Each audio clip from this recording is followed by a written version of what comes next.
Bonsoir à tous, j'espère que vous allez bien. Donc je vous fais cette vidéo que je voulais absolument vous faire depuis quelques temps. Donc quelle est la différence entre la dictature et le totalitarisme? Parce qu'il y a une différence, il faut quand même nuancer. Donc en fait, le régime dictatorial, il faut le savoir, est un régime autoritaire hypertrophié, donc vraiment exacerbé. Et en fait, ce qu'il faut savoir, c'est que dans une dictature, on peut être une seule personne à diriger, mais on peut être plusieurs, voire trois, comme un triumvirat. C'était un triumvirat, si vous préférez, c'est trois personnes qui exercent le pouvoir pour plusieurs. Jules César a fait partie dans les magistrats, mais bon, je ferai une vidéo pour parler de ça un peu plus tard, sous l'Empire romain, mais c'est juste pour vous dire que c'est une ou plusieurs personnes qui exercent le pouvoir, et surtout, ce pouvoir-là est délégué à aucune autre personne. C'est je suis au pouvoir, c'est moi qui émets les lois en fait, et pas vous. Vous ne dites rien. Par contre, ce qui est très important, c'est qu'on peut avoir, ce qu'on peut voir apparaître dans une dictature, c'est il y a le maintien de certaines institutions. Donc, on oublie le pouvoir législatif, parce que le pouvoir législatif est aux mains donc, de ce que je pourrais appeler les bourreaux du pouvoir. Mais on peut avoir un système législatif, pas bicaméraliste, parce que bicaméraliste, c'est avoir les deux assemblées. Non, on peut avoir une assemblée, mais dirigée par un potentat, donc par un dictateur, celui qui aimerait avoir le pouvoir, ou par deux, trois personnes, mais un groupe de personnes, donc des oligarques, bien sûr. Et en fait, le totalitarisme, c'est vraiment l'exacerbé du régime dictatorial, excusez-moi. Dedans, il y a le culte de la personnalité, et bien sûr aussi, petite précision, ce qu'on peut appeler, moi je n'aime pas ce terme-là, mais je vais user de ce terme, minorité politique, minorité. Moi, c'est ce que j'appelle des nostalgiques, en fait. Des gens qui ont j'ai pas le mal du pays, mais qui ont aimé ce pays, qui se disent « Ah, Franco arrive, on va pas céder.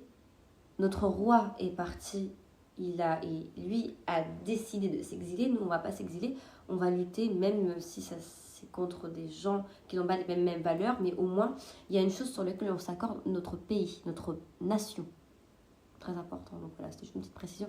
Mais en tout cas, il faut nuancer. Quand j'entends des personnes en manifestation ou même hors manifestation dire nous sommes en dictature, non, nous ne sommes pas en dictature. En France, il n'y a pas de dictature en régime. Enfin, en revanche, on pourrait parler d'autoritarisme. Ça, oui, je peux vous le concéder. En revanche, une dictature ou un totalitarisme allait en Corée du Nord. Et je pense que là, on pourrait discuter à partir de là. Ah oui, et dans un totalitarisme, vous êtes souvent fliqué. Dans une dictature, non, je suis en train de peut-être dire une bêtise, je crois que c'est Alphonse XIII. Je confonds entre Alphonse X et Alphonse XIII. Ce roi-là, espagnol, dit l'Africain, a décidé de prendre la fuite et est mort à Rome. J'aime bien le préciser. Il y a eu une sorte de dictature pour ensuite, appelée directoire, mais bon, bref. Et ensuite, dès qu'il a vu que la première la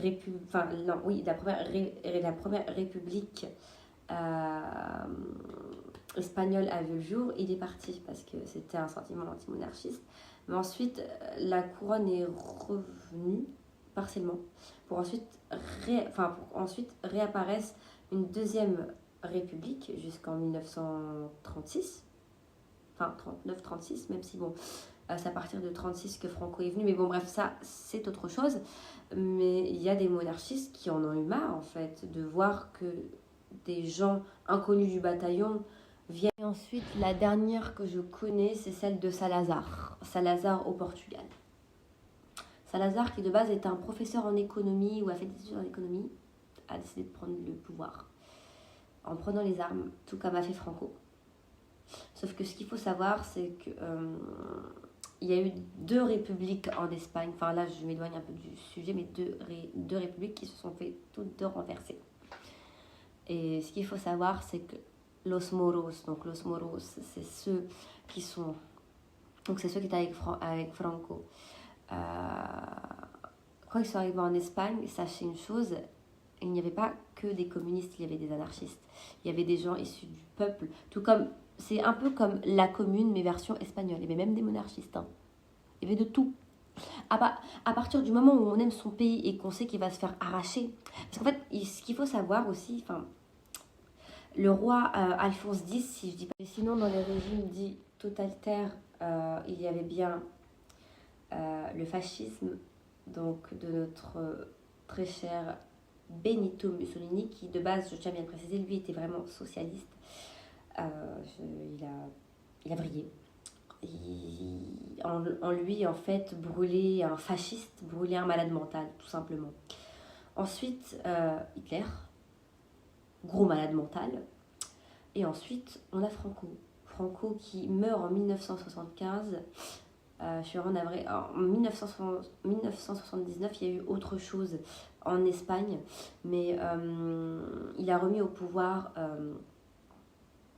Juan Carlos, donc le papa du roi actuel. Sachez une chose, à partir du moment où l'extrême droite prend le pouvoir et qu'elle le perd, elle concède le pouvoir à la monarchie ou à une droite dure. Donc je disais à part, enfin voilà, je vais essayer d'aller vite, je parle beaucoup. À partir du moment où on se dit république populaire et démocratique, il n'y a rien de populaire et rien de démocratique. Parce qu'il y a beaucoup de pays d'Europe orientale qui l'ont fait. Ce que j'appelle Europe orientale, c'est l'Europe de l'Est. C'est faux. On ne peut pas être une république populaire et démocratique à la fois. Non.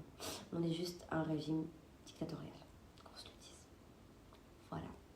C'était juste ça que je voulais dire. Et ai-je une autre suite sur ça? Il y a tant de choses à dire. Par exemple, en ex-Yougoslavie, il y avait Tito, dictateur communiste.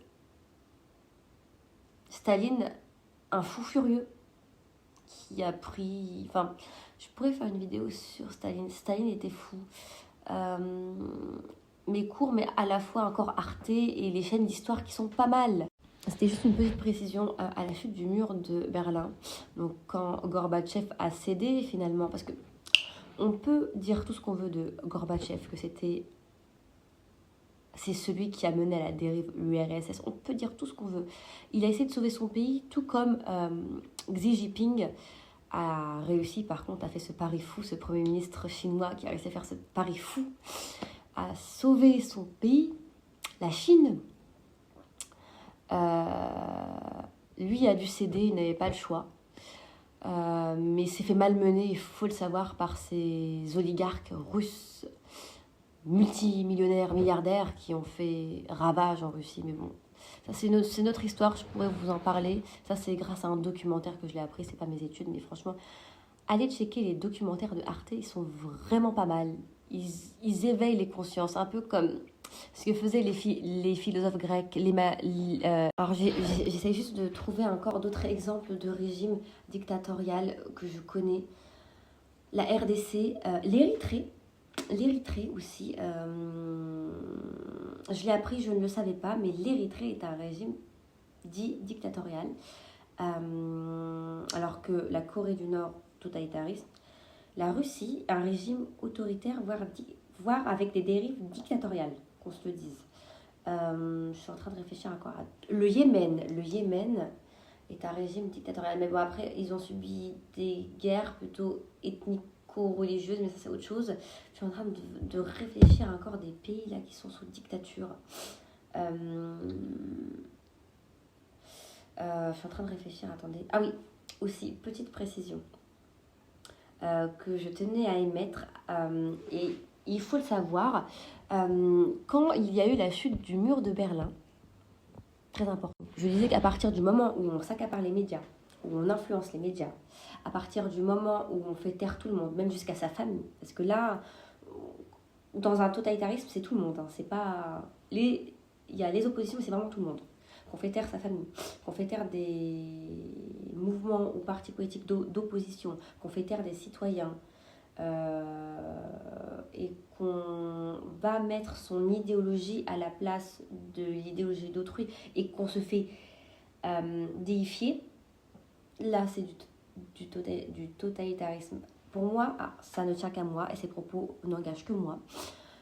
Le culte de la personnalité, c'est une façon de se déifier. C'est moi je suis meilleur, moi je suis Dieu. Non, tu n'es pas Dieu. Tu es juste comme tout le monde. Tu t'es juste accaparé les richesses des autres, tout simplement. Point. final. Mais c'est juste pour, voilà, j'essaie de trouver encore... Le dictateur peut écouter comme ne pas écouter. Ça peut être ce que j'appelle un despote éclairé. Alors que dans un totalitarisme, il n'écoute pas, il fait ce qu'il veut. Il n'écoute pas les conseils. En fait, si vous préférez, il y a le régime autoritaire. Alors, je vous donne un petit exemple comme ça. Louis XIV a imposé un régime autoritaire. Oui, il a peut-être fait de belles choses, mais pas trop. Je préfère Louis XVI. Ça ne tient qu'à moi. Qu'est-ce que je pourrais vous donner d'autre?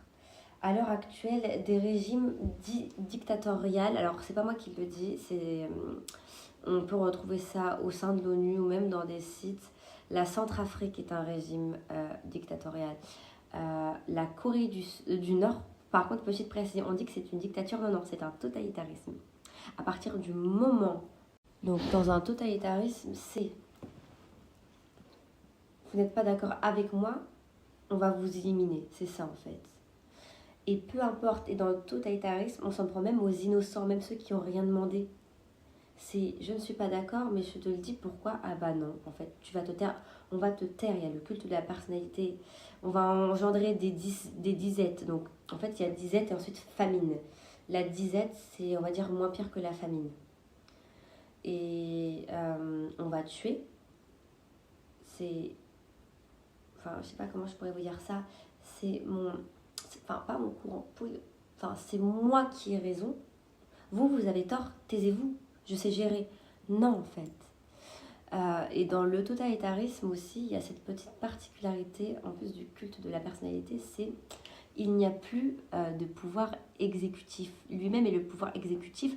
On enlève les parlements. Donc, je disais, minorité politique, minorité syndicale, ou même d'autres types de minorités au niveau ethnicité ou religieux, parce qu'il y a une différence entre ethnicité et religieux, mais c'est lié, c'est la culture, enfin bref. Le totalitarisme va les éliminer.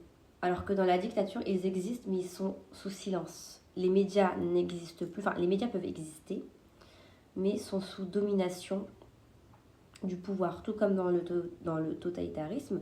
Sauf que dans le totalitarisme, il y a toujours, du moins même à minima, il y a toujours une opposition, elle existe. On la camoufle, on la fait taire, on l'oublie, mais elle résiste, elle est toujours là. Alors que dans un totalitarisme, vous vous taisez, elle n'existe plus. Je vais vous dire comment ça se passe dans un totalitarisme. En fait, dans un totalitarisme, donc en tout cas, voilà, donc quand je disais que vous êtes fliqué, c'est que vous êtes surveillé 24 heures sur 24, que ce soit dans une dictature ou dans un totalitarisme. Sauf qu'à l'inverse, dans le totalitarisme, c'est plus pire. C'est plus grave. Et ça existe encore. Et à partir du moment où on sait que ça existe, on doit lutter. Si ce n'est lutter, mais au moins se donner la connaissance de ça. Lutter, c'est lutter dans les manifestations. Lutter, c'est aussi lutter à travers la connaissance. Lutter, c'est aussi à travers les dialogues. Lutter, c'est aussi à travers le théâtre. Lutter, c'est aussi dans l'assiette. Lutter, c'est partout. À partir du moment où vous commencez à pousser votre cri de naissance, vous avez commencé votre révolution d'une certaine façon. Ça, c'est ce que je pense et ça me concerne. En tout cas, ce fut un plaisir et je vous réserve